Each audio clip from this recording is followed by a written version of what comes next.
Hi there, welcome to my channel. I thought I would pop on here real quick because I was making some spray bottles of tea to stain paper with, and I thought I would do a quick little walkthrough of what I do. I know a lot of people use big bowls and things and they wet the whole paper, and they even put it in the oven, which I don't do. But so I thought I'd show you this real quick. What I do is get some kind of container, and then I like decaffeinated tea, and it doesn't matter what kind of tea it is. You could even use instant tea.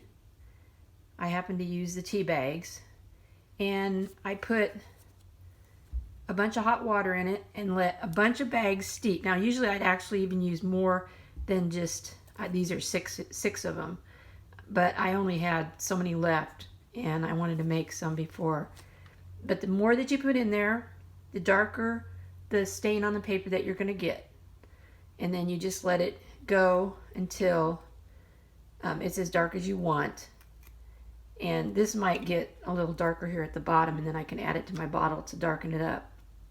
But I've already filled a couple bottles with some of this. Then I get a spray bottle, excuse me. Then I get a spray bottle, and I fill it about, a little less than a fourth with some alcohol. And it's real important to put the alcohol in because if you don't, if the tea is sitting around, the tea will get mold on it. Plus, the alcohol helps it dry quicker.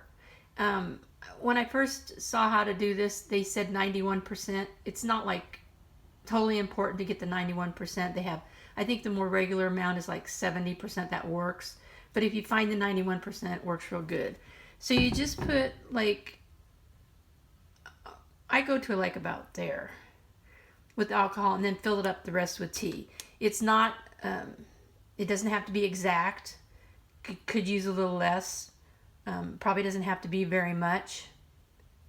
I just pour some in there and then pour the tea into the spray bottle. Then what I do is I have a baking tray that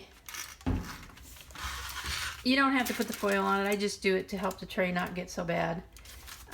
Then I put some paper towels on the tray and add my paper.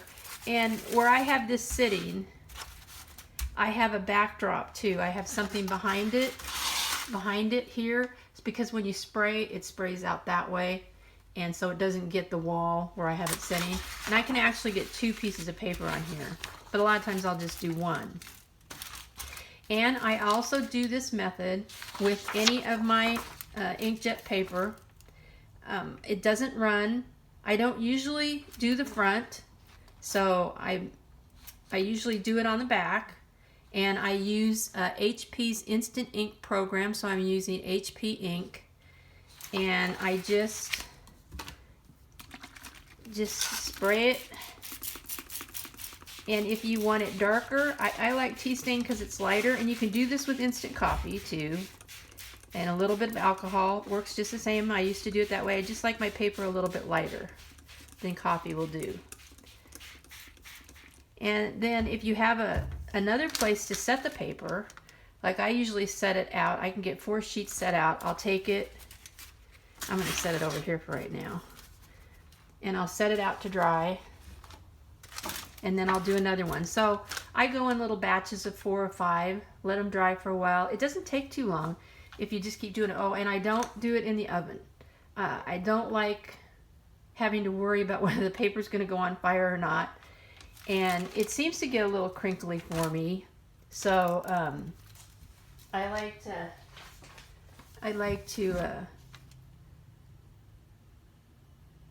just, I don't know where my thought was. Anyways, if you wanted to get it more crinkly, which I think it's crinkly, I'll show you this piece here in a minute, you could use your heating tool on it too. This piece I've already tea stained on both sides. And it's a little crinkly. And this was inkjet printed on both sides, and then I tea stained it. Oh no, I only tea stained one side. I only tea stained this side. And I left it. But see, it didn't run or anything, so I think that just putting that alcohol in helps. helps the whole thing going on there. And then if you wanted it a little bit more darker, or you wanted a spot in there, you could just go over it again once it starts drying a little bit. You could just put a little extra right in there, and that'll make that part just a little bit darker. So that's how I do my paper. I was trying to think if there's anything else I wanted to tell you. Just a quick and easy way. Some people, you can just get a couple extra pages this way. I do all my paper this way, and just let it air dry. So there's a way to tea stain paper with a spray bottle. So I hope that helps you out, and hope maybe a couple of you try it. Thank you for watching. I hope you have a great day.